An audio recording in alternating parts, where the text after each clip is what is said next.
welcome back to the Marvel Movie Minute, a daily podcast in which we smash apart the films of the Marvel Cinematic Universe into 1-minute chunks so we can analyze them in scrupulous detail. I'm Kyle Olson from the Road to Infinity podcast. Hey, and I'm Rob Cabasco, and listen, all apologies to William Hurt, but he is not the greatest man in the van man ever. Oh, the man. I will present to you that Tom Arnold is the greatest man in the van man. Okay. True Lies? Yeah, from True Lies, yeah, I'm with you.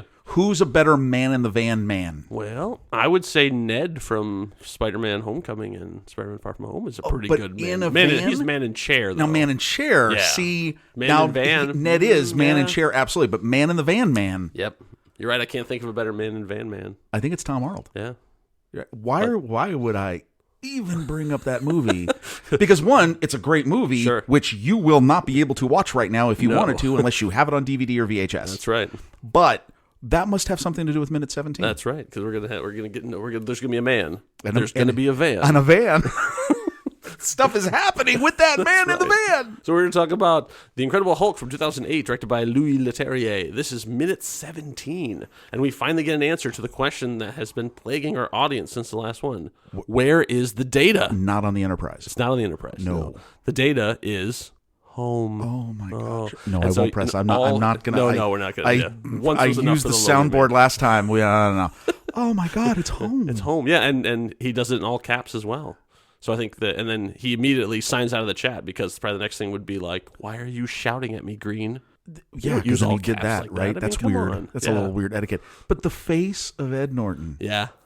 when he looks at that picture of Betty, and you just go, it's heartbreaking. He knows he's got to go. He's got to go back and he can't bring go up all home. this stuff again. He's got to put people in danger again. That's the thing that I think is so fascinating about Bruce Banner's journey in this whole thing, especially in this first group of things, is that he's protecting everyone else by staying away from them. So it's as much as it is by himself, he's very selfless in this in terms of not wanting to put other people in danger. But danger's coming for him. Oh, it's coming in a van. That's right. So we have another big sweeping helicopter shot of the favela. This again is no CG here. This is all real. This is like what it really looks like, and it's terrifying. It's terrifying. Yeah, the houses on houses on houses that just the Lego bricks built on top of each other. It is unbelievable. This shot. Yeah, and it's definitely it's obviously designed. It's taken at a time, and I'm sure also in post production. It's gloomy and dark and foreboding. And then a van drives down the thing, and a van with bad intentions. This is a Grale Dynamic. This is a custom van that they created. It's an existing vans, but they created a custom one for the movie, so they can have all this stuff. Because usually it's a flat panel, like it's a flat back. Right. You haul stuff on it, so they built the thing on the back to have them sort of housed inside it. And inside are General Ross and Major Spar. Now, I was trying to find out who the other actor was, and the closest I came, because the problem is most of the commandos are credited as Commando. So I basically did research, but everyone else is credited as Soldier. I found one for a communications officer. Oh, maybe, and that's Jason Burke, but he does not have a picture. Oh, okay. So this could be Jason Burke. He actually speaks either Spanish or Portuguese later on, so this could be. So that's what I'm guessing this is. But we could find out later in the movie. There's another communications officer, and somewhere Jason Burke is like, "That's not me." Yeah, we need to know. Yeah. So let us. Yeah. Let So us if know. you know who that guy is, because like I said, I looked all through the credits, and I couldn't find any soldier that had a picture that looked like him. So Now you know how they could have solved this is in the credits. Soldier in the van, right? Because that. Yeah, I know. That's the problem. This is the problem with the credits is like trying to find where exactly. So you know what? someone is. One of the great things when they cut to the shot here of General Ross is yes. you know what a great thing to do inside a tightly enclosed van when you're trapped with two other people, especially with you and got a driver, four people. Yeah, four right? people. Too. You know what's a great thing for one of those people to do? Smoke a big old cigar. Yeah, that's a power move right there. What do I almost say? Dude, a dick what are move. you doing? Yeah. I can't tell. Is it lit? I mean, could he just be chomping on it for like Maybe. a oral fixation? He's probably just but I'm just like, but that speaks to the character, right? Like, I mean, like you get it. It's right. just I thought it was funny because he's the general. That's the worst. So when we cut to the narrow hallways, and we see the commandos are already on the move. Right. They are closing in on Bruce's position. Now, I think it's interesting that they figured out, by this point, we don't get to see them figuring out where Bruce is. Like, they just know.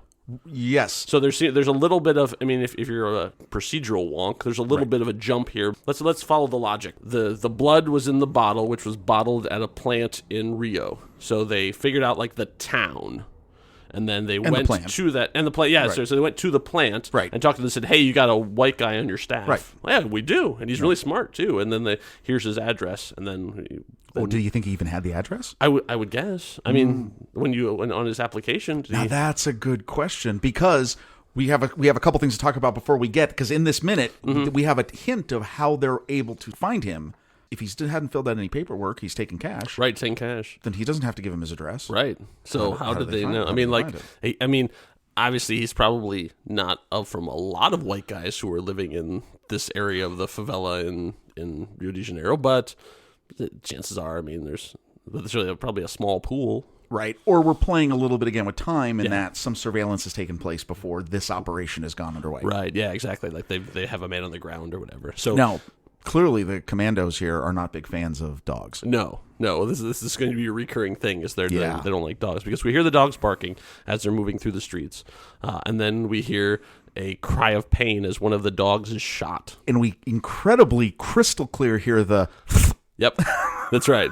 So once again, they are using non-lethal. However, was it calibrated for dogs? I don't think they care. And they so shot basically, more. I think so that dog officially is tranquilized. Tranked. They Tranked. tranked the dog. You can see that when they walk past, the dog has the trank dart. No, it's very clear. Yeah. We don't actually see the trank hit the dog. I don't think we want to invest any CGI special effects. Plus, why do we want to see that? Right. But dog has been tranked. Dog in his apartment clearly knows. Dog as soon as that whine happens, then his dog, the unnamed dog, perks its ears up like, oh, something's going on. Our hero, who's just alerted. The twilight bark. Something has interrupted it. Alerted Bruce to trouble is afoot. For you 101 Dalmatian fans out there. So, and now this is just a note for me. I had not noticed until this point that Bruce has a scar on his face. Oh. Did you notice that? Like when he gets to it, he's got below his left eye, he has a small scar. Oh. Now, I think it's been there the whole time. Right. But it's like, for some reason, I had not noticed it. I guess all this time I've been staring at his face. I just hadn't noticed the small scratch. And I don't remember, it wasn't anything that happens to him. We don't see him get the scar, as far as I know. Working in that bottling plant. I guess so. The parent bottle will get thrown at you. And I think you'd heal pretty fast, but... Right. They're moving up, and they get close, and all the guys are moving into position. They're moving in their tight formations, and so then Ross calls out for a camera. Here we go. So before he calls out for the camera, this was the part I noticed. Is we've got a shot of this. The guy who approaches the door has a meter of some kind on the top of his weapon. Oh, yes. And the meter is got a certain level of green lights, and I took that to mean, oh, he's in there. We've confirmed it because it's sensing either the gamma radiation or something. There is some sort of meter. This is what I referred to a little earlier ago. Mm-hmm. So that's how they are sure. I think what happened here is they had some surveillance. We think this guy is here. Yeah. Before you blow down a door, you can trank all the dogs you want, apparently. But before you do that, here's a little sensor that's going to tell you, yeah, he's absolutely on the other side of that door. Okay. Yeah, you're right. And it's green. Yes. So. Keeping with the theme of the movie. Right. So then they put in a camera scope in there. So I looked this up, and this is actually the Everest XLG3 camera probe from the good friends at GE. General Electric. Doing some stuff. So let me read you their advertising copy for this particular model. The Everest XLG3 video probe system is designed to meet exacting inspection needs across a range of industries. With its wide selection of optical tips, probe lengths, diameters, and measurement capabilities, you can be sure the Everest XLG3 system will handle your remote visual inspections needs efficiently and effectively every time. Wow. Yeah. I mean, this has got to be one of the strangest literal product placements I've ever seen in a movie. Yeah, because the only reason I knew exactly what it was is because when they cut to the screen, looking at the screen, it was a VGA screen. Yes, this is 2003. Right. And they have the low, like right across the bottom of the screen is the name of the product. Yeah, Everest XL G3. I was able to look it up. Unfortunately, their website no longer exists, but there is a website for the current generation of this product. Oh, interesting. It's in Polish. Okay. Which I'm quarter Polish, so it's totally cool, right? Okay. But I thought that was interesting, right? I did find the PDF, like an info brochure that came out with it, too. If you and need they did not show it being used for SWAT team maneuvers, but they showed it for stuff like cars. Like they showed like going in, like, inside of engines, so let's use and stuff. I think you'd find out if you talk to the people who produce such product. We don't overtly communicate other uses for such product. That's my horrible. That's your Polish. No, that's my East. That's just my stock Russian accent. Like, yeah, we don't tell you. Yes, of course. Look at airplane engine and other type of sewer pipes, or maybe down sink if you drop something in the garbage disposal. You would use the XL. But spying on people or trying to capture surveillance? We cannot control how people use the product. We just make the all product. Apologies to all Eastern-speaking people. We are not. No, we're just. What we're saying. Like this totally made me laugh. That like, yeah, that's where this came from. Now the product, again, going back to the product placement, amazing. That it's unaltered. Yeah, this is exactly what it is and exactly what it does. So they stick the camera probe under the door and they go looking around for it. And what do they see? We don't know. Well, it looks like there's just something in the distance. Some kind of a thing. Maybe something on a bed. Maybe on a bed. We don't know. We won't find out. Wait, that's where the minute ends? That's where the minute ends. We won't find out what the camera sees until minute 18. What? I know. We get to see the noose is tightening around Bruce. Yes, and I'm worried about that dog. That's true. I know. That dog's We've seen how these commandos treat dogs, and our favorite unnamed dog is run. Everybody run. If you happen to have a Facebook account and you would like to make your Facebook experience even better, you should join our Facebook group. It's called the Marvel Movie Minute and the Next Reel Film Podcast Executive Lounge.